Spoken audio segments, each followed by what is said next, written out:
Góðan daginn, áhorfendur og velkomin í þáttinn Næstu skref. Í dag gestur þáttarins Þórdís Kolbrún Reykfjörð Gylfadóttir, iðnaðar, nýsköpunar og ferðamálaráðherra, gestur þáttarins. Og það margt að spjalla við Þórdísi, enda margt gerst á undanförnum árum og í árum hennar í embætti ráðherra þessara málaflokka sem ég taldi hér upp.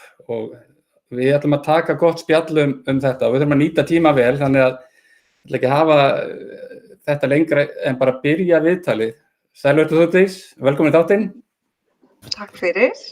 Nú eigum við mikla umræðu framundan og það að mörg að taka. Og hvar á að byrja. Nú varstu bara núna að halda góða ræðu á iðnþingi, samtökum iðnaðarins núna bara, fimmtudaginn, ef ég man það rétt, og þar komstu inn á hugtakið, sem sagt, þú varst að ræða töluvert þessa einföldunarbyltingu, við myndum kannski bara byrja á þessu hugtaki og myndi aðeins útskýra fyrir okkur hvað að tala og ég veit að þú hefur verið með OECD og vinna verkefni sem tengist ferðaþjónustunni og byggingariðnaðinum og fækkun reglugerða og þið í atvinnuráðuneytinu, en ef þú myndir svona hlaupa þessi gegnum þetta, hvað er hugtakið? Í rauninni, held ég að flesti tengi við það, hver á sínu sviði, hvort sem það bara hinn almenni borgar einhvern veginn í samskiptum við ríkið, fyrirtæki sem að reyna að komast af stað í leyfisveitingum, svolítið kannski flækjustig gagnvart borgara, hvert er hlutverk sveitarfélaga, hvert er hlutverk ríkisins, fjöldi opinberra stofnana, vöxtur bara í þessum svona kannski opinberu störfum, þá er ég ekki að tala um það sem að veitir opinbera þjónustu, heldur kannski frekar stjórnsýslunni. Allt er þetta svona heldur að vaxa frekar en hitt og við höfum verið í þessari vinnu í atvinnu- og nýsköpunarráðuneytinu sem svo skipt í nokkra flokka. Ég meina við erum að taka til í regluverkinu, við erum að fella brott reglugerðir og löggjöf sem að í raun eru óþarfar. Við erum að fara í gegnum leyfisveitingaferli þar sem að við getum, það sem heyrir undir okkur. En það sem að ég þarna segja í rauninni eitthvað miklu stærra heldur en það. Þú veist, við erum einfaldlega búin að koma í þannig fyrir að það orðið, í sumum tilfellum helsti þröskuldur. Það okkar eigið regluverk sem að við erum sjálf að búa til og við erum einfaldlega á mörgum sviðum bara komin út í skurð þegar kemur að því. Og það á við það að taka svo mörg dæmi, ég meina rammaáætlun hefur ekki verið samþykkt í mjög mörg ár og meðan að svo að þá ekki hægt að fara af stað í nýjar framkvæmdir sem að heyra þar undir. Við erum jafnvel þar inni með kosti sem að eru ekki endilega relevant lengur. Þú veist, fyrirtækin eru komið með aðrar útfærslur á þeim virkjunarkostum sem þó eru samt inn í rammaáætlun sem að við erum einhvern veginn alltaf að ýmist ekki leggja fram eða leggja fram og ekki afgreiða. Þú veist, löggjöf á sviði skipulagsmála. Ég fékk OECD til þess að taka út ferðaþjónustuna annars vegar og byggingageirann hins vegar og það kemur í ljós að það eru mörg hundruð tillögur að einföldun þar inni. OECD segir, fyrirgefið, þeir eru með 30 milljarða inni lokaða af því að þeir eru með svo flókið regluverk. Við erum með leyfi ofan á leyfi, við erum með gjaldtökur sem eru kannski ekki þarfar, við erum með ferla á pappírsformi sem hefði fyrir kannski 20 árum átt að fara á stafrænt form. Við erum með misræmi þú veist, þegar kemur að bygginga fulltrúum, það ekki samræma milli sveitarfélaga, það verið að gera kröfum að arkitektastofur og aðrir sé að prenta út í tonnatali einhverja pappíra til þess eins að undirrita og til þess að fara með þetta sveitarfélagsins sem að síðan skannaði aftur inn og setja aftur á rafrænt form. Við erum bara komin í einhver svona vitleysu. Og svo alveg hægt að taka líka bara hvernig við þessi síló sem við erum alltaf að tala um. Þú veist, stjórnkerfið ennþá of mikið í sílóm. Þrátt fyrir að við séum farin að vinna meira saman en við gerðum, þá þurfum við bara að breyta þessu miklu, miklu hraðar. Að stjórnkerfið vinni saman, að opinberar stofnanir vinni saman, að svona einfalda það hvernig sveitarstjórnarstigið og framkvæmdarvaldi og svo löggjafarvaldi vinna saman. Sú skipting. Þannig að það sem ég bara kalla eftir að við bara hugsum þessa hluti upp og nýtt vegna þess að við erum að halda aftur af okkur sjálfum í verðmætasköpun, í að bæta þjónustu við borgara, því við erum öll í þessu bara til þess að þjóna borgurum. Og þess vegna segi ég held að flesti tengi við mikilvægi þess að fara í þetta, af því að það finna allir að þú veist, þetta orðið á flókið. Ég meina, Stafrænt Ísland frábært dæmi sko breytingu sem þörf. En mér finnst við samt líka svolítið þurfum að hugsa þar, sko, það er ekki bara spurning að taka ferla af pappírsformi og setja það á stafrænt form. Heldur verðum við þetta líka að spyrja, sko, þarf þess að ferla yfir höfuð? Og svarið við því oft nei, en við erum kannski ekki nógu duglega að spyrja okkur að því. En það sem gerist við að setja yfir stafrænt form að það eru alls konar innri sko starfsemi sem breytist fyrir vikið. Þú veist, og bankarnir til dæmis dæmi þetta. Bankarnir segja við ætlum að koma því á stafrænt form og geti sótt húsnæðislán á 5 mínútum. Þá kannski svolítið vesen að vera með lánanefndir sem að fara yfir hverju umsókn. Þannig að þú veist, allt hefur þetta einföldunar áhrif líka í bara vinnubrögðum hvers og eins. Og þetta það sem að ég var að benda á, það alveg sama á hvaða kerfi litið. Við þurfum einföldunarbyltingu þarna allstaðar og það bara verkefni framvindunni. Ég held alveg að það sé svona pólitískur vilji til þess að gera hjá fleiri flokkum heldur Sjálfstæðisflokknum, en allt kallar þetta á líka eitthvað svona, þú veist, fólk verður líka að hafa kjark til þess að gera það, því að þegar þú ferð af stað, þá ertu að pota, þú veist, þetta ný vinnubrögð fyrir marga, þetta hefur áhrif á störf, þú veist, þetta vesen fyrir þá sem fyrir eru og breytingar hræða bara mannfólk, það nú bara þannig að við verðum svolítið að hafa kjark til þess að setja þetta á dagskrá og gera eitthvað í þessu, hrinda þessum tillögum í framkvæmd. Og á iðnþinginu var til að mynda sko vídeó sem var náttúrulega bara eins og eitthvað uppistand. Það sem að starfsmaður samtaka iðnaðarins var að keyra út allt land og telja íbúðir og nánast sko eitthvað gluggagerð til þess að kanna hvort að baðherbergi væri nógu langt komið til þess að telja þetta, til þess að flokka þetta á réttum stað. Þetta auðvitað bara eitthvað vitleysa. Og þær tillögur sem þau voru að fara yfir, þannig sátu þú veist verktakar og arkitektar og aðrir sem eru að vinna í að reisa íbúðir og byggingar og það sem þau voru helst að kvarta yfir eru allt tillögur sem OECD lagði til og sögðu bara, heyrðu, þú veist, þetta náttúrulega gengur ekki, þið þurfum að breyta þessu. Þannig að það má alveg segja að það var ákveðin gæðastimpill á þá vinnu, að það eru tillögur sem eru alveg þar sömu og þetta fólk sem er að vinna í þessu kerfi sjálft að segja. Sko. Já, þannig að skilvirkni bara og samfélagi bara geti nýtt alla fjármuni betur, stafrænt Ísland og það sem við erum að vinna með þar, ríkir miklu átaki þar núna, við kannski voru komið svolítið vel á stað fyrir 15-20 árum, svona að nýta það betur en svo eitthvað með sofnaði það svolítið hjá okkur, þannig að við urðum svolítið eftir. Já, og stjórnkerfi var eiginlega sko svona svolítið síðast í röðinni vegna þess að ólíkt mörgum öðrum löndum að þá erum við hér náttúrulega með sko almenningur allur á netinu, almenningur mjög sko netvæddur og upplýstur og tilbúin að taka við nýrri tækni og ég meina, þú veist, þú getur pantað sko ferð, þú veist, til Afríku bara á nokkrum mínútum en þú ert samt stundum í vandræðum með að finna bara í hvað þú átt að hringja til þess að komast að heilsugæslu. Þú veist, það þannig að við höfum þurft að sko hlaupa mjög hratt í þessum efnum og höfum gert mjög góða hluti, en það ótrúlega mikið verk óunnið og við þurfum að passa okkur að festast ekki því að þetta snúist bara að taka pappírsferla yfir á stafrænt form. Heldur þurfum að spyrja þarf þess að ferla yfir höfuð eða eigum bara að eyða þeim. Sko. Já, svo kannski lærum við svolítið mikið núna síðast árið í COVID í faraldrinum að hvað hægt að einfalda lífið að mörgu leyti með bara góðum fjarskiptum og tengingum og einfalda svona verkferla og þætti. Og ég held að það sé mjög margt sem við höfum lært í COVID og þurftum að gera í COVID sem að við munum byggja á til framtíðar og vonandi förum við ekki tilbaka að öllu leyti vegna þess að þetta er tækifæri til þess að sko taka stærri skref á skemmri tíma og svo byggja ofan á því. Bæði hvernig við vinnum, hvar við vinnum, hvernig kúltúr á vinnustöðum hvernig fundir eru haldnir, hvernig við komum skilaboðum til fólks og svo framvegis.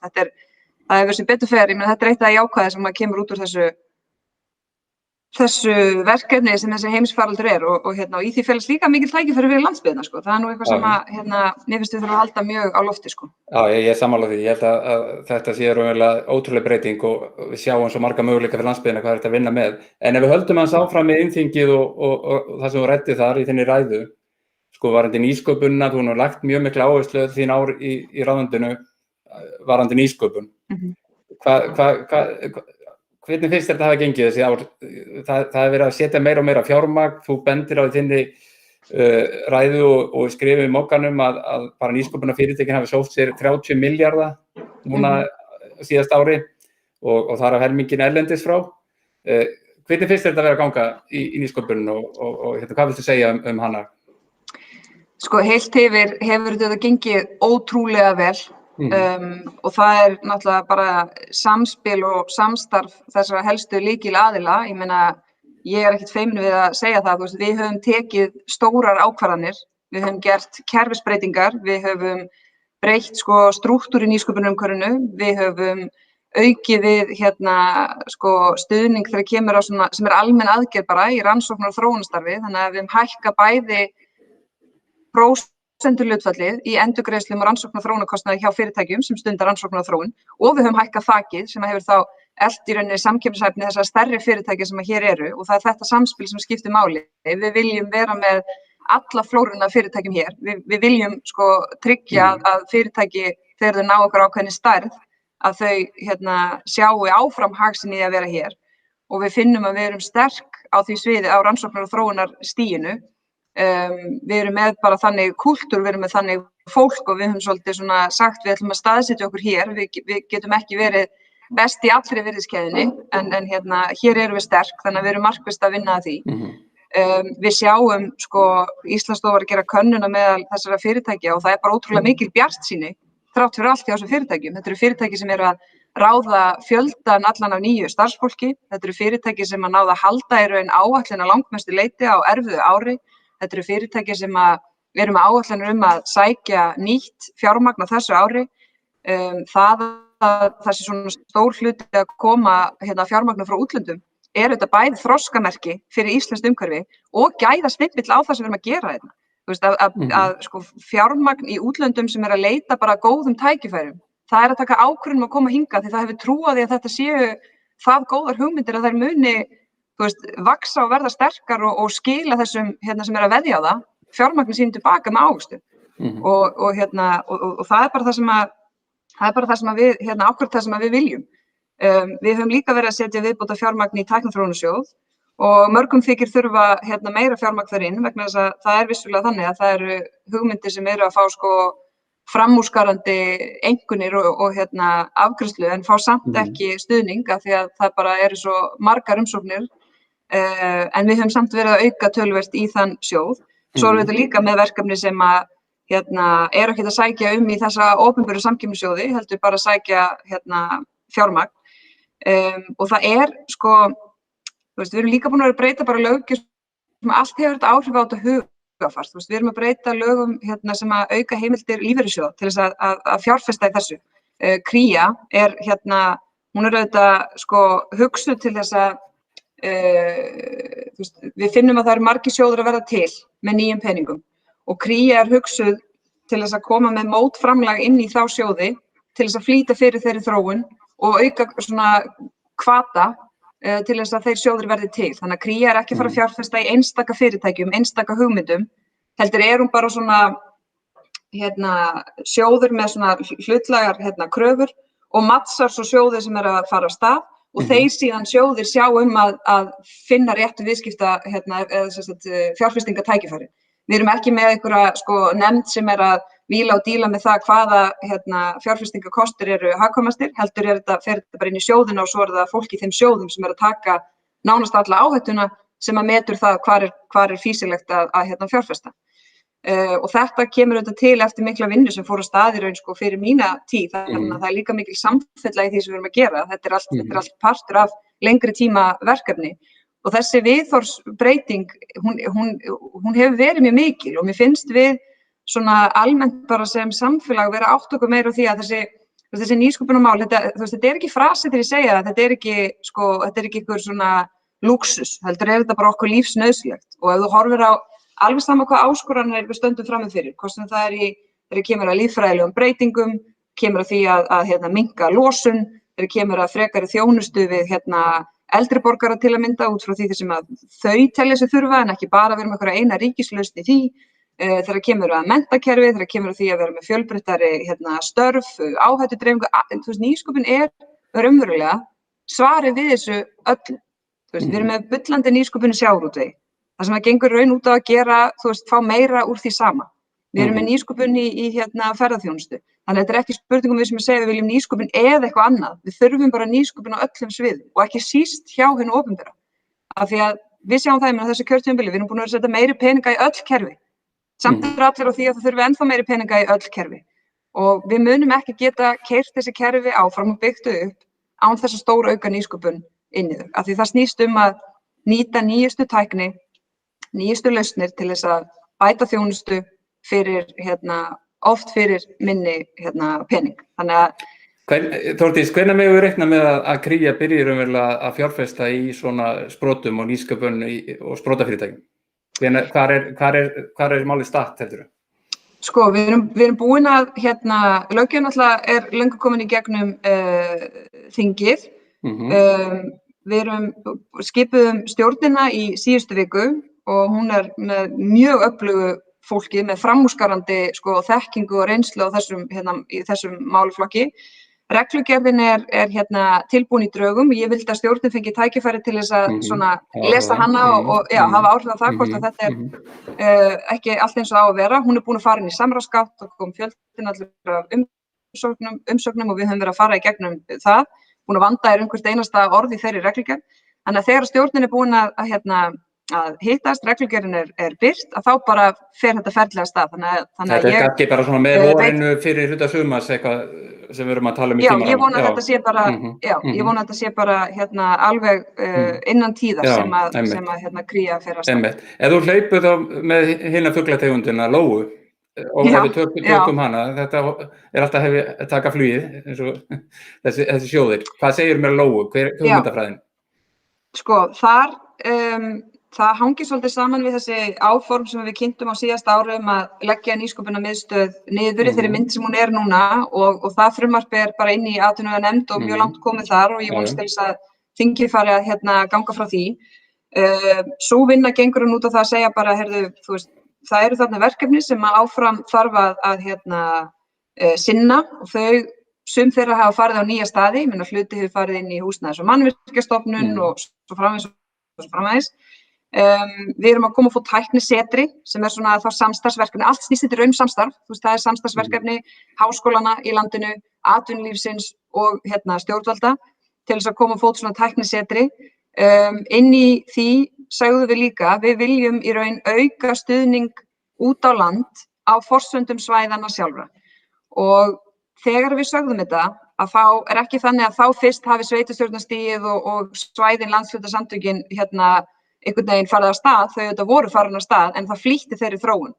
Ég í rauninni, maður má alveg segja að það hafi verið svona eitthvað ákall að þær hreyfingar sem eru þarna út á landi, fólk myndi hraða þeim og koma fram með þennan svona kraft sem að maður fann alveg fyrir og segja, hvað sjáuð þið fyrir ykkur? Hvar sjáuð þið fyrir ykkur að svæðin geti sótt fram á forsöndum ykkar og með tilliti til styrkleika hvers svæðis fyrir sig? Og það er sem bara nákvæmlega það sem hefur verið að gerast, sem er náttúrulega algjörlega meiriháttar. Þannig að Lóa er í rauninni, þetta eru bara hvatastyrkir til þess að styðja við þessi verkefni sem að svæðin sjálf að taka ákvörðun að fara í. Og við sjáum nú þegar, við erum með Orkídeu á Suðurlandi, við erum með Eim á Norðurlandi, við erum með Bláma á Vestfjörðum, við erum með verkefni í Vestmannaeyjum, við erum með verkefni í Skagafirði, við erum með Breiðina á Akranesi. Þetta er að spretta upp út allt. Og Lóa er í rauninni bara hugsuð til þess að styðja við og flýta þeirri þróun þannig að þetta samstarf aukist og það verði til ýmiss konar klasar víða land til þess að fjölga atvinnutækifærum, styðja við frumkvöðla á svæðinu, fjölga svona stöðum þar sem út með bara margs konar störf inn í einu húsnæði. Og það eru þetta líka þessi tækifæri og ég er ekki að hafa skoðun á því hvernig þetta raðast, hvar þú ert með til að mynda stafræna smiðju, með einhverju coworking space, með einhverjum hraðli og eitthvað. Ég er ekki að hafa skoðun á því, ég er bara að segja hvar sjáu þið tækifæri, hvernig rímar það við áherslur í sóknaráætlunum landshlutana sem eru þetta líka fjármuni sem fara hverju ári til ýmiss konar verkefna og hvernig getur Lóa í rauninni bæst bara ofan á þann grunn til þess að fyrirtækin sjálf getur sótt fram á sínum forsendum. Þannig að ég er mjög spennt að fá allar þessar umsóknir, auðvitað kannski lúxusvandi að ég hræðist það alveg að þær verði ansi háar fjárhæðir en það er það líka lúxusverkefni ef að krafturinn er svo mikill. En það skiptir bara öllu máli að þetta gerist á svæðunum sjálf. Það sé ekki eitthvað átaksverkefni einhvern veginn úr Reykjavík tímabundi út á land, heldur að svæðin sjálf séu að segja, við viljum sækja fram hér, við sjáum samkeppnisforskot okkar hér, þetta er styrkir okkar kúltúr í sjávarútvegi, okkar kúltúr í matvælaframleiðslu eða hvað það kann að vera, Þannig að allt svona hangir þetta saman. Þannig að verða að setja ykkur 100 milljónir núna inn í Lóu og þannig að þetta fer svolítið út á landsbyggðina og í mismunandi mál. Og þetta á ári hverju, þetta ekki einskiptis atriði, sko, þetta bara verður gert á ári hverju. En ég ætla kannski rétt í lokin þá bara varðandi nýsköpun annað, nýsköpunarstefna, ef við klárum kannski með henni, það svona hefur verið hluti að þessu kjörtímabili, ef við myndum rétt örlítið hlaupa yfir það svona, þetta plagg og áður við förum í ferðaþjónustuna.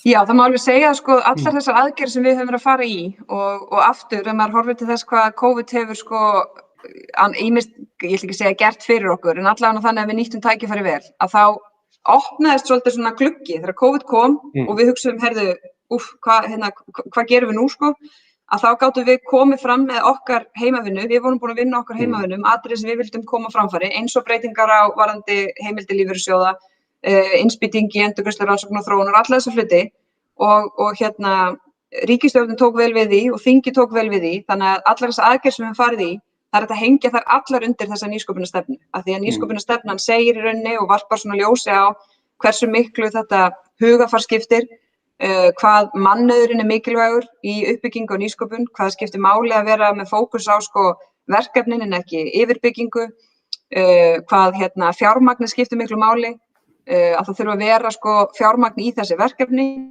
og það er það sem við erum að gera með Kríu, það er það sem við sjáum að þessir útlendu peningar eru að viðurkenna og sjá og veðja á, þannig að þau sko, allar þessar aðgerðir sem við farið í, þær hanga, það er að hengja þær undir þessar nýsköpunarstefnu sem að við fórum í upphafi kjörtímabils og ég var bara flett í gegnum hana sko í síðustu viku og það er gaman að sjá hvað hefur ótrúlega margt gerst, bæði í ákvarðanatöku og aðgerðum, en ekki síður bara þessari viðhorfsbreytingu að við sem samfélag erum bara einhvern veginn að sjá að þú veist, við svolítið stöndum og föllum með því hvern okkur tekst að staðsetja okkur þegar kemur að nýsköpun og þar liggja öll þessi tækifæri og við erum auðvitað líka auðvelda erlendu sérfræðingum að koma til landsins og það er líka sko lykilatriði í nýsköpunarstefnu að við þurfum að sko svona fjölga þessum fiskum í þeirri tjörn sko, að það eru ýmiss konar störf þar sem bara af því að við erum svo fá að okkur vantar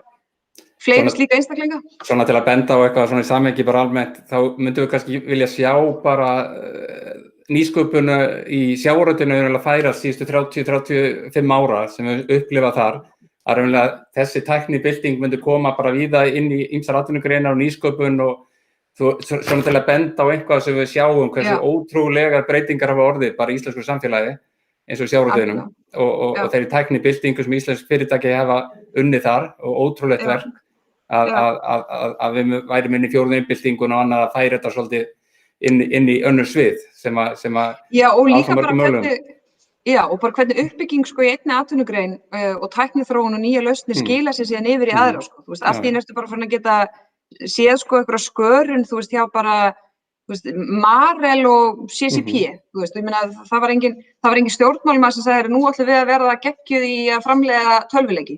Heldur var það bara, þú veist, það voru bara einstaklingar í þessu landi sem að ákveða að gera það sko. Þannig að okkar hlutverk er náttúrulega bara að tryggja að við séum með umhverfið þar sem að hver og einn getur sko tekið slíkar ákvarðanir og hlupið eins hratt og hann getur og við séum að styðja við það allt saman. Nákvæmlega. Þannig að við vitum ekkert hvað allir þessi tækifæri eru sko, og þú veist, og eitt er að fá meira út úr því sama þegar kemur að takmörkuðum auðlindum, en svo er hugvitin alltaf bara þannig, það er bara algjörlega ótakmarkað og þú veist, því eru bara engin takmörk sett sko, þannig að þú veist, þetta mun alltaf skila okkur margfalt að vera með réttan fókus þegar kemur að nýsköpun. Tíminn flýgur áfram, við erum búin að taka nýsköpunina nokkur ítarlega. Ef við förum síðan aðeins yfir í ferðaþjónustuna sem er líka inn á þínu sviði og sjáum þessa ótrúlega hluti sem voru að ganga þar í gegnum, hluti sem að sko fyrir íslenska ferðaþjónustu byrjuðu í lok mars fyrir 2 árum þegar WOW féll og síðan líður 1 ár og þá kemur þetta COVID ástand sem að þá ýkir mjög allt það ástand og okkur fannst áfalli vera töluvert en við sjáum það náttúrulega þá vorum við að tala fyrir sko 30 milljarða halla fyrir ríkissjóð við það dæmi.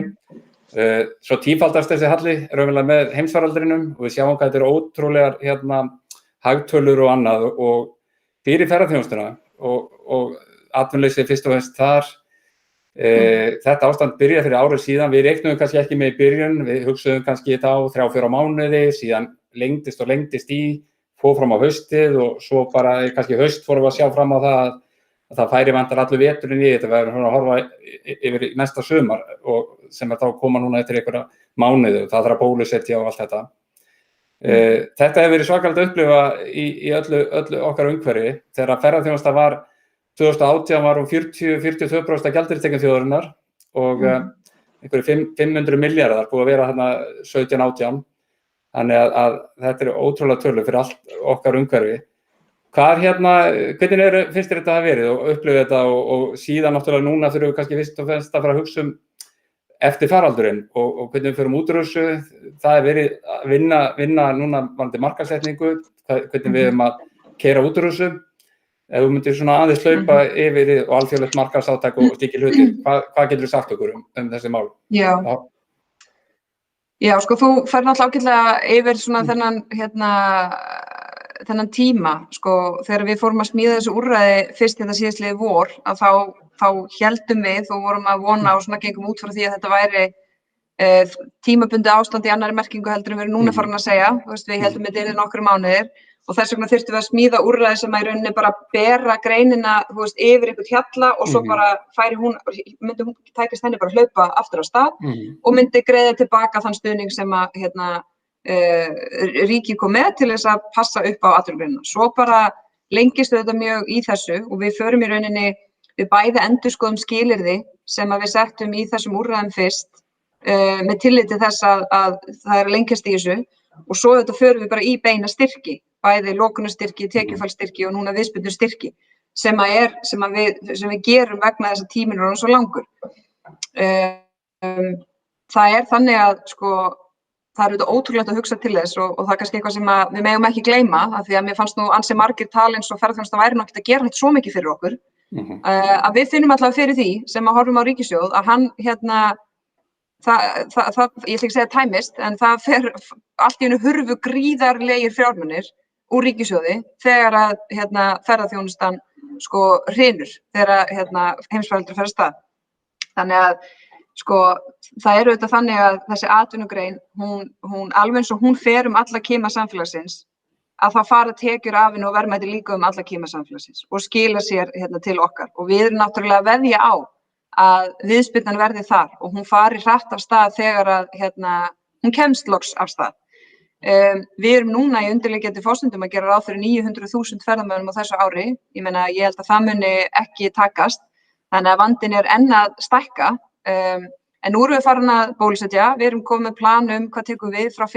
maí og við finnum að það er mikill áhugi á Íslandi, Íslandsstofa náttúrulega mælir það mjög vel og reglulega, þannig að við finnum að sko þessi svona þorsti, þessi eftirspurn eftir að komast aftur í ferðalög, hann er auðvitað til staðar og Ísland er á mjög góðum stað hvað það varðar, sérstaklega gagnvart okkar svona lykilmörkuðum sem eru Bretland, Þýskaland, Norðurlöndin og svo Bandaríkin sem er síðan svona kannski aðeins seinna í ferlinu bara út af bæði stöðunni þar og svo vegna þess að hindranir svona á landamærum eru aðrar fyrir utan Schengen og Bandaríkin sjálf hafa tekið ákvarðanir það. Þannig að það hangir svolítið, það er sjálfsagt verkefni að leysa úr því að því Bandaríkjamarkaðir eru okkur auðvitað ofboðslega mikilvægur. Þannig að ég segi sko, við þurfum að passa að við finnum alveg að það eru fjöldinn allra fyrirtækjum í sárum og greinin stendur frammi fyrir fjárhagslegri endurskipulagningu. Vegna þess að fyrst þegar vandinn birtist okkur þá var þetta vandi á svona rekstrarreikningu fyrirtækja, þegar að það lengist í honum þá fer þetta að verða vandamál á efnahagsreikningi fyrirtækja. Þannig að greinin stendur frammi fyrir fjárhagslegri endurskipulagningu sem að ég ætla ekki að halda fram að verði sársaukalaust verkefni en það er eitthvað sem þarf að gerast. Og eitt af því sem við þurfum að horfa mjög til er að passa að finna rétta tímann og það er ekkert einhlítt svar við því, hvenær er rétti tíminn að sko klippa á stuðning og bara láta markaðinn svolítið finna út af því hvar við erum stödd í þessari atvinnugrein.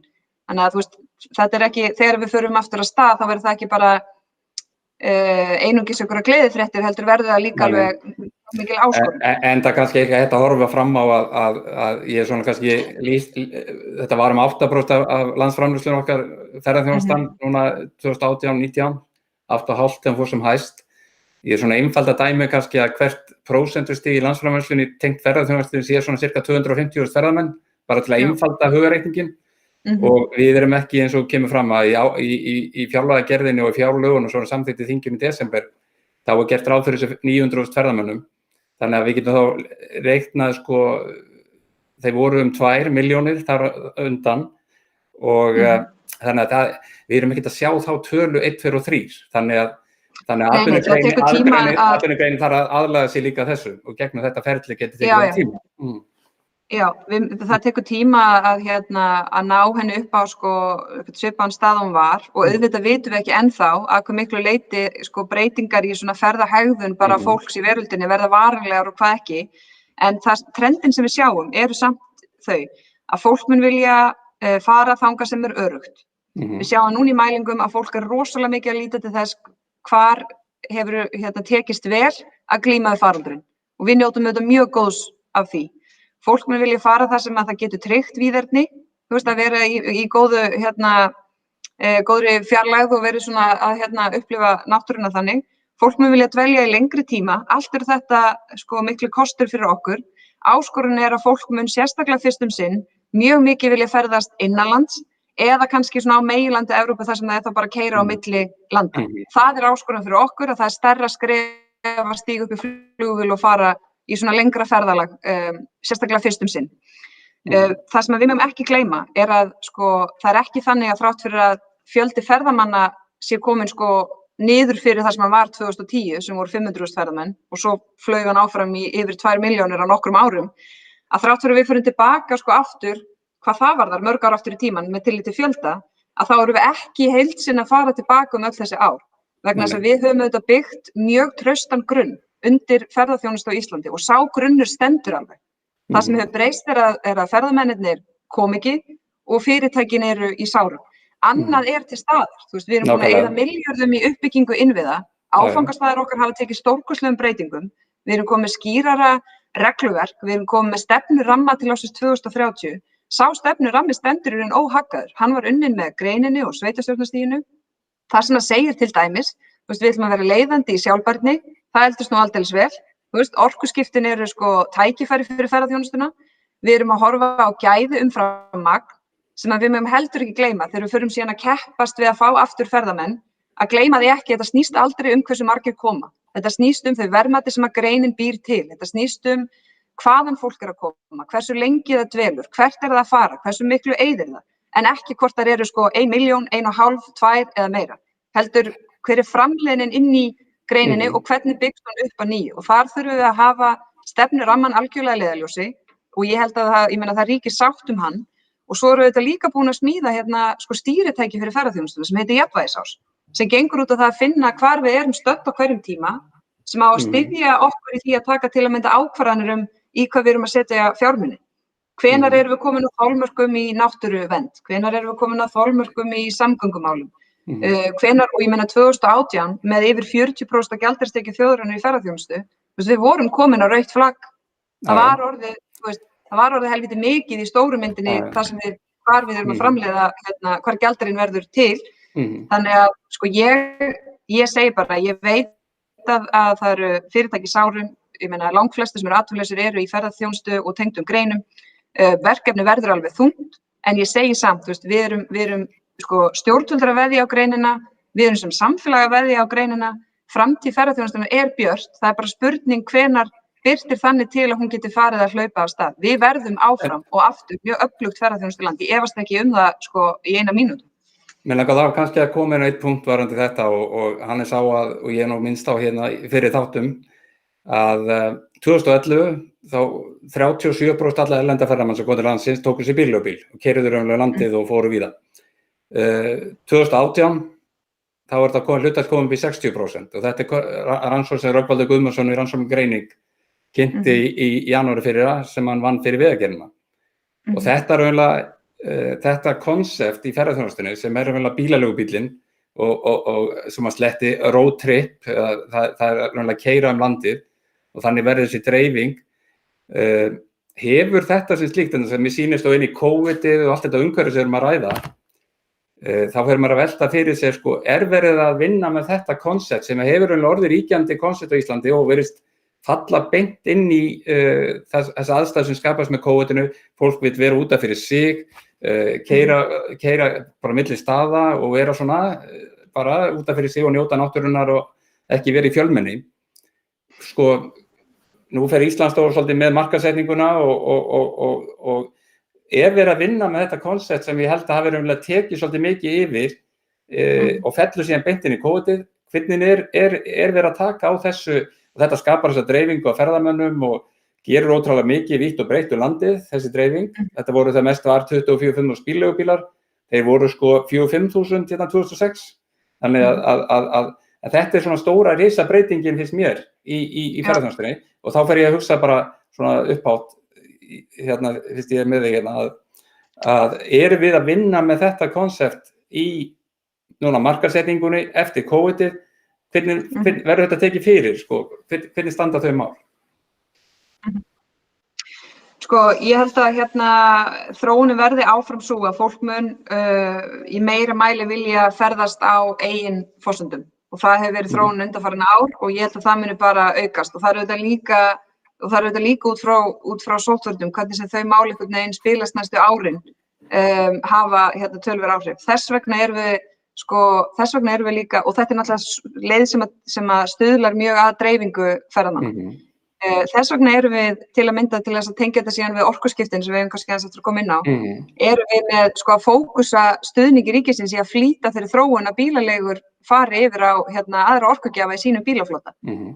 Vegna þess að bílaleigurnar eru svo stór þáttur, ég meina ferðamennirnir keyra rosalega mikið og þessar bifreiðar eru síðan sko endursölumarkaður fyrir íslenska neytendur. Þannig að til þess að komast hraðar í orkuskipti samgöngum á landi hjá bara almenningi á Íslandi, að þá er sko bílaleigurnar í rauninni leiðin til þess að gera það. Og það hangi líka saman við sko stefnuramma, við svona ímynd Íslands, við okkar tækifæri sem að ferðamenn sé að koma hérna. Þú veist, dvelja í húsum sem eru hituð upp bara með okkar leiði í hitaveitumálum.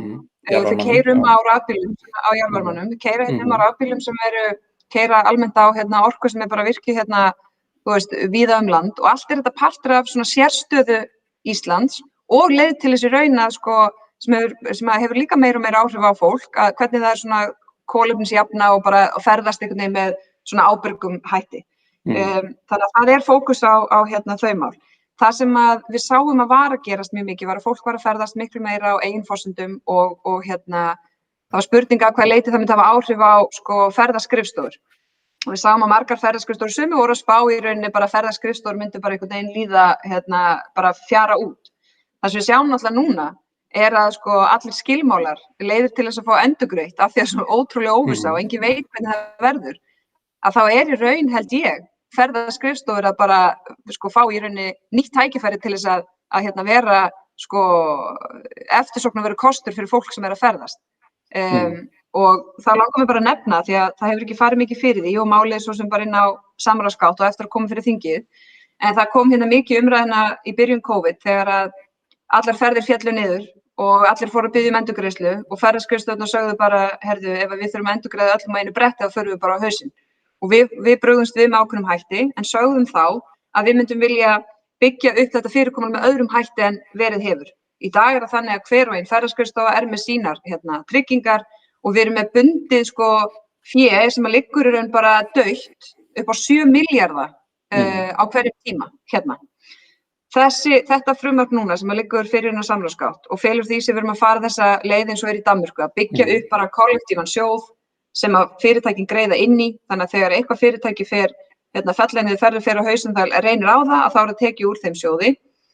Það mun gera það verkum að í stað þess að vera með 7 milljarða sem að liggja dauður og hafa í raun skaðleg áhrif á rekstrar forsendur þessara fyrirtækja, að það þarf ekki nema 700 milljónir. Og þetta hefur ekki neikvæð áhrif á neytendur, heldur í raun jákvæð vegna þess að þau eru þá ekki háð því að ferðaskrifstofan fari ekki í þrot og peningarnir séu ekki nægir, heldur geta þau gengið endurgreiðslunni bara vísi. Þannig að bara dæmi atriði þar sem að við getum sko tryggt hag neytenda betur en áður en við bara byggjum upp með öðru fyrirkomulagi skuldbindingar okkar í því að varðandi bara þessi mál, ferðaábyrgðasjóð, að þá tekst okkur að fara úr sko 7 milljörðum í 700 milljónir. Þannig að þetta kerfisbreyting upp á meira en 6 milljarða til hagsbóta fyrir ferðaskrifstofur í landinu. Og þetta náttúrulega þannig breyting að það hefur, held ég, töluverð áhrif á bara framtíð þeirra. Þannig að þú veist, bílaleigur, hvernig fólk ferðast, það mun leita held ég meira mæli til ferðaskrifstofa til þess að tryggja sína stöðu af því að það er bara áfram óvissa, þó við verðum búin að bólusetja og við opnum landamæri, þá verður bara áfram óvissa næstu misseri, að þá held ég að þetta samspil muni breytast og þess vegna var þessi vinna og það við skildum svona að lenda á vegg með þetta fyrirkomulag eftir fyrstu bylgju, að við nýttum þann tíma vel og unnum okkar heimavinnu og erum að koma með nýtt fyrirkomulag sem er bara sko 90% nýfalt betra heldur en þessi fyrir var. Já, þetta er svona kannski kom svolítið inn í atvinnunefndina og umræðu okkar ráðuneytið þarna mitt í apríl, maí fyrra og það er semst þetta sem er að vinna með svona í stóra myndinni en það er svona mörg mál hérna sem var raunlega tengjast atvinnunefndina og búið að vera með inn í henni og við í atvinnunefndinni núna síðustu 3-4 ár. Það verður þetta að dýpka mjög margt af þessu en það er margt að ræða og það er kannski þessi punktu með framkvæmdastjórn ferðamannastaða. Kannski við erum ekki og vorum ekki síðustu 2 árin kannski að ræða lengur kúk og piss sem var umræðan 2014, 15, 16 og fram með 17 eða hvað það var þetta að það er búið að leggja á síðustu árum minni með 5,5 milljarð frá 2011 og sérstaklega núna allra síðustu árin mikið fjármagn í þetta þannig að það er verið að byggja og voru miklu framkvæmdir meira sér síðasta ári þegar þá er ekki ferðamenn þá er víða verið að byggja upp og undirbúa raunverulega framtíðina í þessu þannig að allir innviðir og umhverfi er á allt öðrum stað og þetta verið gaman að tala og gera kannski eftirverandi bílleigubílana og þetta dæmi.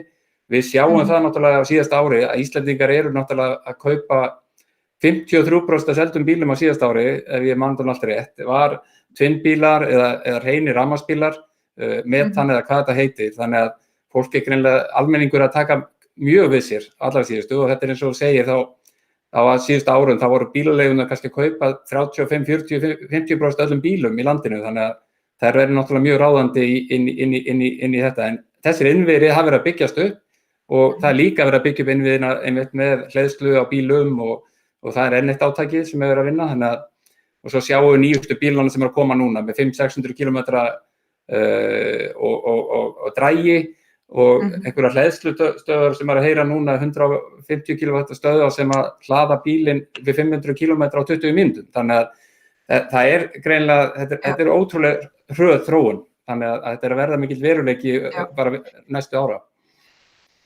Já, ég meina þetta er bara algjörlega raunhæfur valkostur fyrir fólk sem er að kaupa sér nýja bifreið og við höfum að mínu mati sko flýtt fyrir þessu þróun og fókus á réttu þætti þegar kemur þessi innviðbyggingu og við höfum gert það þannig að við erum í rauninni að sko þetta er raunin svona krónu móti krónu uppbygging þú veist við komum út með við sendum út sko umsókn til þess að sækja styrki og fyrirtæki sem að byggja á móti leggur sömu fjárhæð á móti og þannig þá þetta tvöfaldast þetta fjármagn í umferð og eins og þú nefnir með framkvæmdasjóð að þá höfum við ekki, ég meina við ákvaðum ekki að leggja sko draga úr framlögum til hans að því að ferðamennirnir kom ekki heldur einmitt nýta tímann til þess að gera það sem gera þarf og við notum þetta líka sem efnahagsaðgerð, við bættum við fjármagn í framkvæmdasjóðinn bæði 2020 og 2021 af því að þetta er orðið mjög skilvirkur og öflugur sjóður með öflugri stjórn sem að tryggir það bara þegar fjármagn kemur í hann að þá fer það bara út í vinnu og við höfum þetta leyft okkur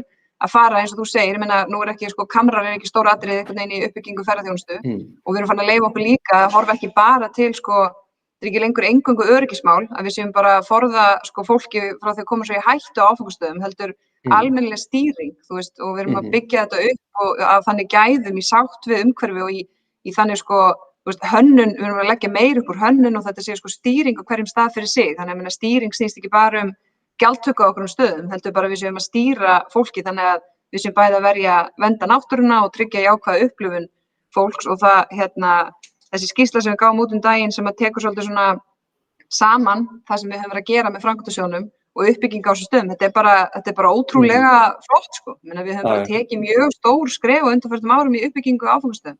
Og allt þetta býður bara eftir því að taka á móti erlendum gestum og við sáum líka síðasta sumar að Íslendingar voru svolítið að allavega hluti þeirra að upplifa landið sitt svona nýju sem hafi ekki verið að ferðast mikið og séð bara hversu mikla breytingar hafa orðið í uppbyggingu hér og ferðaþjónustan er þetta, sko ferðaþjónustan er í raun að færa okkur landið okkar, þú veist, í formi bæði þjónustu, afþreyingu og uppbyggingu á þessum stöðum. Þannig að, þú veist, ég held að síðasta sumar og næsta sumar verður það örugglega líka svona þáttur í því að byggja upp sko frekari sátt þessa mikilvæga atvinnugrein sem að var orðin sko svo í rauninni umsvifamesta, þú veist, á Íslandi sko. Já. Nú þurfum við að fara að huga að öðru hér í þættinum og mér langar kannski bara örstutt varðandi, það hefur verið töluverð umræða kvikmyndagerðina og endurgreiðslur. Við erum með þetta hlutfall núna í 25% og það hefur verið kallað eftir hærri endurgreiðslum. Ef þú myndir örstutt fara í gegnum þetta áður en við förum í orkumálinu sem nú aldrei þurfum að ræða á nokkrum myndum. Einmitt, sko, já, þetta kerfi okkar, endurgreiðslukerfi það er öflugt og það er í raun engin ósammála það, þú veist, ekki heldur þau sem kalla mjög eftir því að hlutfallið verði hækkað, þá bara með þeim rökum að þá sækjum við enn meira fram og umsvifin verða enn meiri. Við höfum auðvitað litið til annarra landa þegar við byggjum upp þetta kerfi. Ég fór til LA rétt fyrir COVID og hitti þar alls konar fólk og fyrirtæki sem hafa verið að koma hingað með verkefni og allir sammála að kerfið okkar er gott. Þú veist, það er samkeppnishæft, það er skilvirkt, ríkið stendur sig vel í því að endurgreiða þegar að skilyrðin hafa verið uppfyllt. Að við getum alveg fundið kerfi sem að líta kannski betur út á pappír, en þegar verkefnin eru til að mynda ekki að fá endurgreiðslu fyrir en einhvern veginn eftir dúk og disk, þá er það mjög skaðlegt fyrir kerfið sjálft. Þannig að þú veist, við erum með gott kerfi. Við þurfum að hafa svona kerfi, við vitum alveg og sjáum að þú veist, það eru þau lönd sem eru að sækja sérstaklega eftir þessu verkefni sem fá þau. Þau lönd sem eru ekki með nein endurgreiðslukerfi, þau eru ekki mjög stóri í þessum iðnaði. Í þessum felast auðvitað brjáluð tækifæri, það eru ótrúlega mikið samlegar áhrif við ferðaþjónustu. Ég meina ríflega þriðjungur fólk sem hingað kemur, það tekur ákvörðun að koma eftir að hafa séð eitthvað efni eitthvað staðar í mynd eða þætti eða tónlistarmyndbandi eða eitthvað frá Íslandi. Og núna, ég meina í uppbyggingu á ferðaþjónustu framundana, þá þetta hafa þessi verkefni þau áhrif að þetta er náttúrulega fólk sem kemur og dvelur á ákveðna stund, það dvelur á hótelum, þannig að þetta, þú veist, við erum að nýta þá innviðir þegar þetta staður og þetta styður við rekstur þar. Þetta hefur líka jákvæð áhrif á landsbyggðina vegna þess að þegar verið að velja þessi location, það eru þannig almennt sko einhver svona náttúrufegur sem að dregur þau að og þau eru víða land. Það sem við þurfum til þess að sækja fram og taka svona næsta skref er í raun nýtt stúdíó. Og ríkið er ekki að fara að byggja nýtt stúdíó, en ríkið auðvitað þarf að passa umhverfið sig þannig að það sé fýsilegt að byggja nýtt stúdíó. Og í LA þá fann maður, og það hefur breyst í COVID því að það hefur ekkert verið hægt að taka mikið upp víða heim, að þröskuldurinn voru stúdíó. Þau voru öll uppbókuð allstar út allan heim að því að hefur orðið svo mikil sprenging í framleiðslu á efni með þessum efnisveitum eins og Netflix og öðru. Það er alltaf breytast svo hratt, það er allir að keppast við að framleiða mikið að geta, þannig að það voru stúdíón sem voru full allstar. Þannig að ég kom heim og hugsaði, heyrðu, það er stúdíó sem við þurfum til þess að sækja verkefni og þannig að það sé kleift að taka sko stærri hluta verkefnina hér. Af því við viljum ekki bara fá verkefni sem koma í sko 14 til 20 daga eða 6 til 20 daga upp á jökli og taka einhverjar örfáar mínútur í myndinni, heldur sko eftirvinnslan og allir þessi þættir. Við eigum svo ótrúlega mikið inni í kvikmyndaiðnaði hér að sækja verkefni og þannig að þau séu sko taki stærri hlut af framleiðslunni og eftirvinnslan. Og þess vegna erum við að skoða núna, erum með starfshóp sem að minn aðstofamaður er formaður í, Ólafur Teitur, og með greininni líka, að skoða leiðir til þess að, sko, hvað er í raun best að gera til þess að auka samkeppnishæfni okkar frekar. Og ég hef svolítið verið að bera þetta saman við, sko, stórnotendur versus aðra notendur í raforkukerfinu. Þú veist, við getum boðið betra verð þegar við erum að ræða stórnotendur, sem að nota meiri raforku í lengri tíma. Hvað getum við gert til þess að stuðla að því að verkefni komi og eru þá að taka upp stærri hluta. Þú veist, ef þú ert farin að eyða einhverju x fjárhæð, erum við þá tilbúin til þess að gefa kannski meira eftir í formi endurgreiðslu. Þannig að vera einhvers hvatakerfi, já. Þannig að við séum klárlega að græða á því líka. Ef það er verið að fara að framleiða seríu og viðkomandi gerir samningu við okkur að taka, sko, þú veist, þrjá þætti í hverri seríu, 4 seríur, þá horfir það allt öðru sig við heldur en þegar við fáum, sko, eitt verkefni sem kemur í 10 daga. Þannig að við getum líka haft áhrif á það og stýrt í hvernig þessi atvinnugrein byggist upp hér, af því það skiptir auðvitað öllu máli að við séum sem samfélag sko, að græða á því. Og við vitum að það verður mikil sprenging í þessu, það mikil eftirspurn, það verður mikil framleiðsla, þannig að þetta ég held að þetta sé ótrúlega mikil vaxtarbroddur fyrir Ísland og við finnum að við erum bara með svo öflugt fólk í þessu og það það sem allir sögðu úti. Það engu samræmi, það ótrúlegt að við séum innan við 400.000 manns sem búum en samt eru sko stóru verkefni úti sem ekki trætt við það að vera verkefni nummer 2 eða 3 á Íslandi á sama tíma af því að fólki bara svo öflugt, við erum bara með svo góð krú. Það þetta líka mjög gott sko. Já, það alveg ótrúlegt í þessu samhengi. En nú verðum við að vinda okkur hvað aðeins í kross og fara í raforkumálin sem gæti náttúrulega verið bara heill þáttur eins og áhuga minn og þeim liggja nú mikið líka þar. Og við erum að tala það margt í gangi. Við varum í þessum hópi sem að skilaði orkustefnu til 2050. Þú ert að vinna núna og kynna tillögur svona úr þeirri vinnu. Þetta gríðarlega stórt og mikilvægt fyrir Ísland og ég margoft tekið hér í þættinum og annars staðar að við erum stærsti framleiðendur okkar mannsbarn í heiminum að raforku, helmingi stærri Norðmenn sem eru öðru sæti og síðan löndin númer 3 og 4 eru kannski með 25-30% af mannsbarn sem við framleiðum. Þannig að þetta óbáslega stór og mikilvæg stærð í okkar efnahagslífi og bara lífskjörum á Íslandi og kannski lítið almennt talað það í stóra samhenginu. Síðan erum við til dæmis eins og í mínu kjördæmi, norðausturkjördæmi, ef við verðum að leggja mikla áherslu á flutningskerfi raforku og hvað þá eftir að við erum búin að skrifa það í 10-12 ár og síðan sérstaklega núna eftir að desemberstorminn fyrir ári síðan þegar að kerfið raunlega brást okkur svolítið eða verulega sums staðar. Það verið að byggja mikið, það verið að leggja mikla áherslu á þetta núna og mikla framkvæmdir, 14, 15, 16 milljarðar að tengja núna Fljótsdalsstöð og Akureyri sem eru vonandi komið innan árs. Það verið að flýta núna í dreifikerfinu, varðandi Rarik, strengjavæðinguna, sem svona framhald að ennþá frekar í staðinn fyrir 2035, að þá allt komið í strengi 25-26. Þannig að í vinnunni orkustefnu til 2050, þá kannski persónulega lagði ég mesta vinnu bara almennt á samkeppnishæfni Íslands í raforkuverði og raforkuframleiðslu, bara sem hluta lífskjörum þjóðar. Síðan var það uppbygging flutningskerfis raforku og kannski þriðja atriði það samspil vindorku og vatnsafls sem við höfum ótrúlega möguleika miðað við aðra þjóðir. Sko, nú er ég búin að hlaupa á þessum risapunktum hvar standa mál svona þinni hálfu eins og með aðgerðaáætlun upp úr orkustefnu? Já, þetta eru stór atriði sem kemur inn á, sko, fyrst bara eins og orkustefnuna, að það þetta ótrúlega jákvætt og mikið þroskamerki fyrir okkur finnst mér, að okkur hafi tekist að vinna orkustefnu og skilinni af okkur í hópi sem sko þverpólitískur og þú átti sæti í fyrir hönd Sjálfstæðisflokksins og mikil vinna þar að baki og mjög jákvætt okkur hafi tekist að svona fókusa á það sem að sameinar okkur en líka alveg koma ákveðnum leiðarljósum að framfæri atriði sem að við höfum verið að takast mjög á undanfarna áratugi. Og okkur hefur aldrei tekist áður að klára orkustefnu fyrir Ísland. Þannig að það alltaf að gefa fólki líka kredit fyrir það sem að vel gert. Og mér finnst mjög jákvætt að við séum komið með svona stefnu sem að ég geri ráð fyrir og vona innilega muni lifa af sko ríkisstjórnarbreytingar og verði okkar svona undirstöðuplagg í orkumálum næstu áratugi.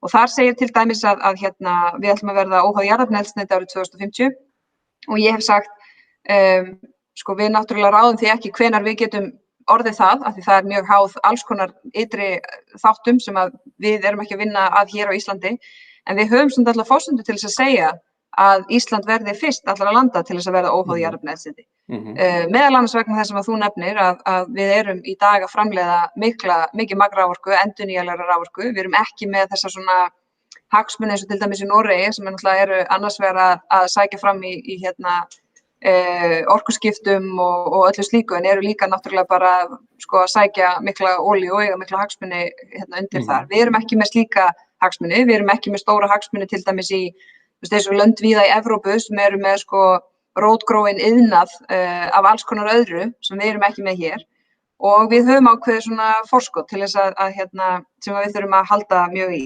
orkuöryggi. Þannig að við getum raunverulega verið fyrsta land í heimi sem óháð jarðefnaeldsneyti. Við eyðum 20 milljarða á ári í að flytja inn jarðefnaeldsneyti fyrir alls konar hluti. Og ég segi bara að við eigum bara að stuðla frekari efnahagslega sjálfstæði og bara vera ekki háð því að þurfa að nota marga 10 milljarða til þess að flytja inn jarðefnaeldsneyti. Eitt sem mér finnst áhugavert út frá landbúnaði, því að það er nú mikið rætt sko að þessi þjóðaröryggismáli við getum tryggt matvælaöryggi og tryggt að almenningur hafi aðgang að matvælum ef eitthvað bjátar á.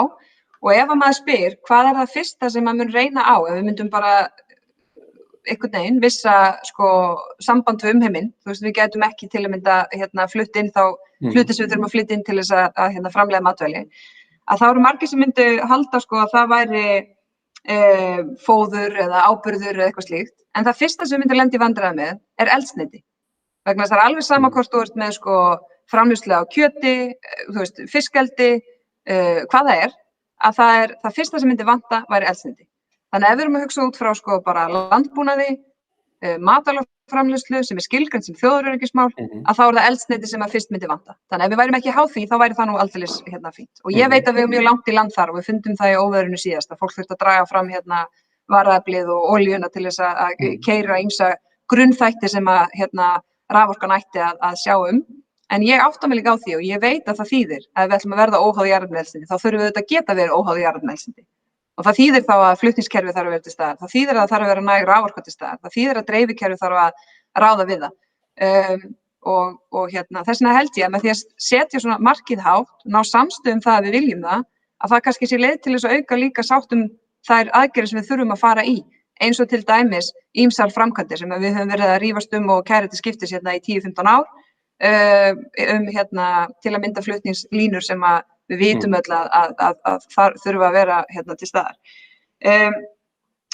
Þá ertu kannski komin inn á Þórdís, síðasta punkti varandi sem á dagskrá fundarins, sem ótrúlega margir og við erum búin að fara gríðarlega hratt yfir og getum náttúrulega að tala miklu lengur einstaka punkta. Það hálendisþjóðgarður, svo bara minnust á það, inn í alla þessa mynd sem snýr að flutningskerfi raforkuframleiðslunni og allt þetta og kannski mín helsta andstæða, kannski beinst að þessu bara svona óbyrlega, það flutningskerfið og að við tryggjum þessa hagsmuni, en hvað segir þú sko hvernig sér þetta fyrir þér varðandi hálendisþjóðgarðinn? Já, sko ég, því þú nefndir, þú veist, sko þrífösun og til dæmis vindorkuna, ég meina vindorkufrumvarpið sem á leiðinni í þingið, það er alveg að rífast útfærslur á því, en það er til bóta vegna þess að það skýrir leikreglur og það þýðir að við klárum það, getum við farið að stað í að byggja upp vindorku í landinu. Og það er mjög gott.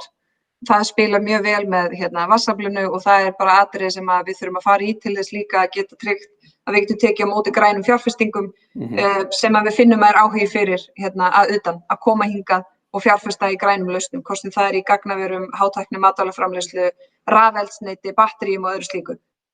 Og ef við ætlum að taka, við getum verið þátttakandi í þessari grænu byltingu sem að verður og er farin af stað hjá öðrum löndum. Spurningin er bara, ætlum við að flytja út okkar hugvit, ætlum við að taka á móti slíkum tækifærum, ætlum við að búa til gjaldeyristekjur og spennandi störf, ætlum við að taka þátt í því, eða ætlum við bara að segja nei, við ætlum að segja pass, við ætlum að einbeita okkur á okkur öðru, sem ég finnst galið að gera. En það þýðir auðvitað að við þurfum að geta framleitt raforku. Og þá komum við inn á hálendisþjóðgarð til dæmis, ég meina það eru ýmis mál þar sem að deilt er þú veist, skipulagsvald og umferð svæðið og ferðaþjónustuna og allt þætti. En ef við tökum bara raforkuna, þá náttúrulega, og flutningskerfi svo sem líka, en ef við tökum bara raforkuna, þá eru þetta margir þeirra skoðun að vilja ekki vera með slíkar framkvæmdir einhvern veginn í bakgarðinum hjá sér og það leiðir til þess að oft er betra að hafa það á hálendinu, en við erum í rauninni að leggja til að það megi ekki komið frekari framkvæmdir á hálendinu og þá erum við þá hvað? Erum við þá að segja við viljum frekar það séu nærri byggð, af því svo þegar það fyrir að reyna það, þá mun fólk kannski ekki vilja það, heldur myndi frekar vilja hafa þetta lengra frá Þannig að það er auðvitað, ég bara legg áherslu á að við séum einhvern veginn að segja það sem við erum að meina og svo meina það sem við erum að segja. Og við vitum að það er mikil tækifæri til raforkuframleiðslu upp á hálendi án þess að það þurfi að vera, það er auðvitað bara mismunandi hvernig fólk lítur á það, hvort að í því felist meiri háttar rask eða ekki. Og þessum spurningum höfum við verið að velta upp og reyna og svona kalla eftir breytingum á málinu. Ég segi bara og hef sagt áður, ég meina, við skrifum undir stjórnarsáttmála sem segir við ætlum að vinna að því að koma á fót hálendisþjóðgarði. Þetta ekki fyrsta sinni sem við gerum það. Við höfum verið að gera það í undanförnum allavega 3 stjórnarsáttmálum, ríkisstjórnum. En sko hálendisþjóðgarður bara ekkert það sama. Ég meina það framkvæmdin á því sem skiptir öllu máli. Hvernig skilgreinir þjóðgarðinn? Í hvað flokk skilgreinir? Hvað má gera þar? Hverjir ráða? Hvað hann stór? Í hvað skrefum þetta tekið? Og ég held að við getum alveg verið trú verkefninu og sagt, það eru í því tækifæri að koma á fót hálendisþjóðgarði sem að reyndar var alltaf að tala sem miðhálendisþjóðgarð, en núna fara að tala sem hálendisþjóðgarð, þannig að það kannski partur af því hvernig fólk horfir á þetta mismunandi hætti, að gefa því samt tíma. Og mér finnst það ekki verið einhverjir tafaleikir og eitthvað undanskot og eitthvað, þetta bara risastórt mál. Við erum að taka undir brjála magn af landinu í þjóðgarð og ef að þjóðin ekki að kaupa þessi góð hugmynd að koma á fót þjóðgarði, þá höfum við bara einfaldlega verk að vinna. Og þess vegna held ég að það sé hægt að taka þetta í smærri skrefum og það þarf að svara ákveðnum þáttum eins og því að ef við ætlum að vera óháð jarðefnaeldsneyti, byggja upp atvinnutækifæri og verðmætasköpun á sviði grænna fjárfestinga, þá kallar það á frekari raforkuframleiðslu. Og hvar á sú raforkuframleiðsla að vera? Á hún að vera í vindorku upp á hálendi eða vindorku nærri byggð eða í bland? Á það að vera í frekari vatnsaflsvirkjunum eða vilja menn það ekki? Þú veist, ég meina allir við að fara að flytja út vetni, það kallar á töluvert magn af raforku.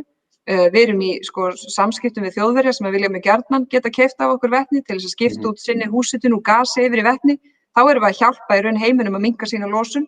Við getum með útflutningi hugviti haft mikil áhrif. Það fyrirtæki Íslands sem hefur verið í samstarfi við önnur fyrirtæki í Kína í jarðvarmaverkefnum sem hefur bara minnkað losun að fara eitthvað pínu lítið. En þó þannig að það verið að minnka losun meira heldur en við losum á ári hverju.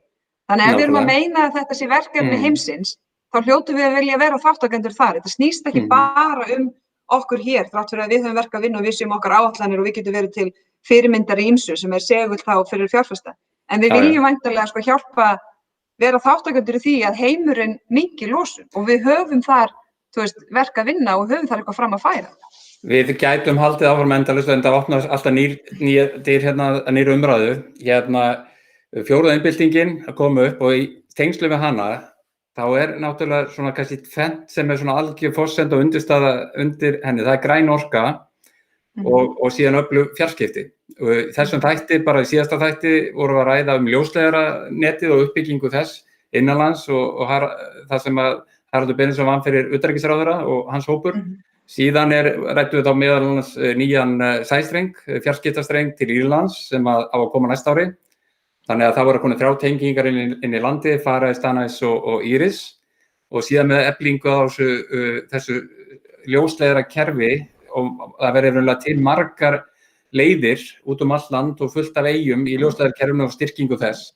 Þannig að maður horfir nú inn í að það eru alla forsendur fyrir okkur, hvort sem það er gagnaver eða ýmislegt sem tengist fjórðu iðnbyltingunni sem að bara í gegnum þetta og þetta alltaf fleygi ferð hjá okkur í þessa veru.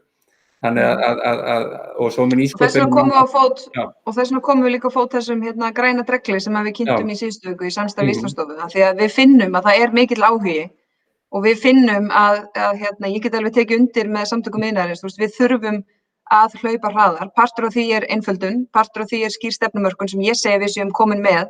Það ekki rétt að við séum bara að segja við þurfum að hlaupa hraðar, við vitum ekkert hvert, við erum komin með skýra stefnur og öllum helstu málefnasviðum landsins, þannig að það nú alveg skýrt hvert við stefnum og hluta því líka að vera að geta hlaupið hraðar þegar þessi tækifæri koma og þess vegna komum að fóta þessum græna dregli sem í rauninni bara leið til þess að taka markvisst á móti áhuga og á fjárfestingu, bæði erlendri fjárfestingu en líka innlendri og mögulegu samspili þar á og þá getum við líka að fara að ræða bara á næsta fundi hvaða hlutverk lífeyrissjóðar geta haft í því, menn við vitum að lífeyrissjóðar hafa áhuga á því að taka þátt í uppbyggingu innviða á Íslandi og þetta eitthvað sem við höfum mjög reglulega rætt en ég veit að það vinna í gangi hjá lífeyrissjóðunum núna og vilji til þess að taka ykkur markviss skref í því. Þannig að ég segi þrátt fyrir heimsfaraldur og þrátt fyrir skuldsetningu og halla og svona þá eru tækifærin brjálæðislega mörg og við þurfum bara að vera tilbúin að taka á móti þeim og hafa okkur skoðun á því hvað við viljum og hafa þá líka hugrekki til þess að tala fyrir því og gera það sem gera þarf til þess að grípa þau en við erum náttúrulega í algjörri forréttindastöðu fólk sem býr á þessu landi til þess að byggja undir bjarta framtíð, það er bara þannig. Ég bara sammála því, en það held ég þetta sé bara land tækifæranna í stóru myndinni. Það eru fá lönd sem eiga allt inni sem við eigum inni til að vinna með.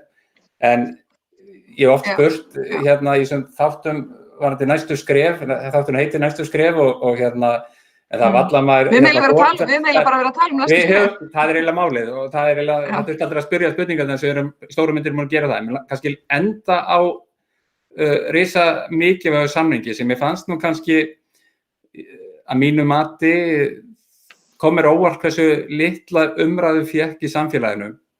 Það samningurinn sem náðist við Rio Tinto í Straumsvík, varðandi raforkusamninginn. Og þess að fyrir mér þá snýst þetta núna grunnatriði verðmætasköpun í landinu að þarna kannski liggja undir 4-5% gjaldeyrishyggju þjóðarinnar eða hvað það er nákvæmlega.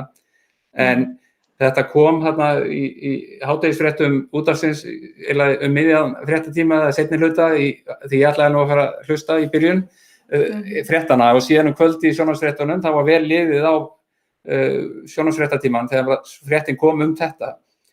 Þetta hefði nú einhvern tíma þótt mjög stór frétt í íslensku samfélagi og mikil umræða þetta og svona almennt þá bara þetta grunnatriði að hvað er lítið rætt verðmætasköpun í samfélaginu, bara svona í pólitíkin sem slíkri.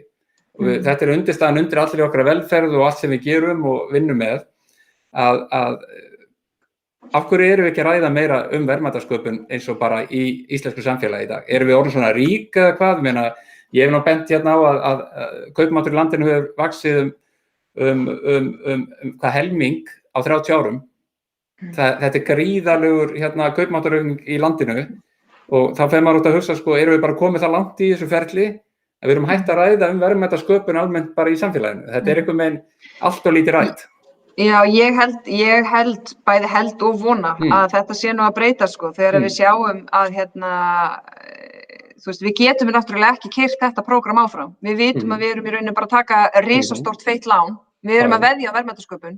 Þannig að þú veist, ef þessi kosningabarátta mun ekki snúast verðmætasköpun, þá veit ég ekki eiginlega hvað hún á að snúast Nákvæmlega. En við þurfum náttúrulega líka að setja hlutina í samhengi. Ég meina, ef við erum alltaf ef við tölum í ómiklu mæli að það sé bara nóg til fyrir öllu og svörin liggi bara í því að ríkið á að sinna meiru og taka alltaf láni og fara bara í halla og við höfum bara spýtin í öll kerfi. Ég meina það er atvinnulífið sem fjármagnar þessi kerfi og þá erum við ekki ég er ekki að tala niður opinberu kerfi þegar ég segja. Ég meina, ég tek sem dæmi, þú veist, mamma mín er sjúkraliði, búin að starfa sem slíkur í marga áratugi. Ótrúlega mikilvægt starf sem að, ég myndi ekki vilja búa í samfélagi þar sem að væri engin sjúkraliðar eða heilbrigðisstarfsfólk. Þú veist, pabbi minn er iðnaðarmaður og hefur starfað upp á Grundartanga í marga áratugi og er núna þar með fyrirtækjarekstur. Þú veist, ég er ekki að segja hvor störfin eru mikilvægri, ég er bara að segja að það þarf að vera jafnvægi á milli þessara þátta. Og í dag er ekki jafnvægi vegna þess að einkageirinn hrundi. Og opinberi geiri stendur í stað og hefur í vaxið. Þannig að það sem þarf að gerast er augljóslega að einkageirinn vaxi. Það þýðir að við þurfum frekari verðmætasköpun til þess að skapa bæði störfin og verðmætin sem að fjármagna síðan allt hitt sem við erum að gera. Þetta jafnvægi er ekki til staðar núna. Þannig að verkefnið er alveg skýrt. Og það má vel vera að við þurfum að líta okkur nær ef einhvern veginn, þú veist, það er ekki sett í samhengi hversu mikilvæg verðmætasköpun er, en ég held að þessar kosningar muni svolítið snúast það og mismunandi leiðir út úr þeirri kreppu sem við erum í. En málið er náttúrulega bara að við erum auðvitað bara með, það er svo margt í þessari kreppu sem að, þú veist, er ekki að hafa áhrif, skilur, vaxtastig er að lækka, kaupmáttur er að aukast, við erum ennþá að taka í gildi launahækkanir, það er stór hópur fólk sem hefur ekki mist vinnuna og í raun engin fjárhagsleg áhrif. Þannig að þetta er að því leytinu til svolítið undarleg sérstakt ástand. Kreppa, Já, þetta er það. Sérstakt ástand. En ég vildi taka þetta í lokin og enda á verðmætasköpun sem ég finnst þetta, ég vil nú tala sem mest það svona almennt bara í pólitíkinni að við fáum sem mest og ítalegust og bestu það sem skapar okkar lífskjör, það er verðmætasköpun. En nú held ég bara Þórdís Kolbrún að við ættum að hætta og hleypa þar út í góða veðrið. Frábært veður, mér skilst á suðausturhorninu og líka fyrir norðan. Geggja veður þegar maður horfir út úr gluggann. Og bara kæra þakkir í dag og biðja að heilsa að sinni. Við heyrumst og góður áhorfendur, takk fyrir í dag og við erum endilega með næst. Takk fyrir.